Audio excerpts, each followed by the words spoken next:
ఈ జగన్మోహన్ రెడ్డి పొద్దుటూరు మాజీ ఎమ్మెల్యే రాచమల్లు శివప్రసాద్ రెడ్డి, మాజీ ఎమ్మెల్సీ సతీష్ రెడ్డి వీళ్ళిద్దరితో సపరేట్ ప్రెస్ కాన్ఫరెన్సులు పెట్టించి ఏం చెప్పించాడు అంటే, షర్మిలకి తను ఇచ్చిన ఆస్తుల వివరాలు బయటపెట్టించాడు. జగన్మోహన్ రెడ్డి చెబితే తప్ప ఆ వివరాలన్నీ ఎవరికి బయట వాళ్ళకి తెలిసే అవకాశం లేదు కదా.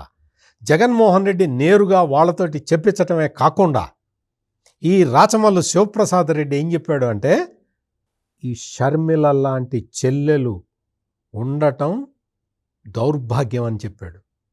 ఎవ్వడు కూడా తోడబుట్టిన చెల్లెల్ని ఒక దౌర్భాగ్యురాలు, ఒక నీచురాలు, ఒక అధమురాలు అని అనడు. ఎవ్వడు ఏ అన్నా అనడు.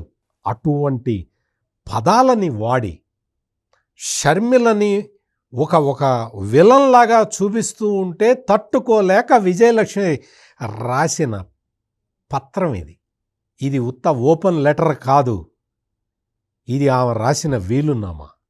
అందుకనే నోటరీ చేయించింది, స్టాంప్ పేపర్ మీద నోటరీ చేయించింది. అంటే దీని అర్థం ఏంటి? ఇట్లా ఎందుకు చేసిందో తెలుసా? డౌటు. ఏం చేస్తాడో, భవిష్యత్తులో తనని ఏం చేస్తాడో అన్న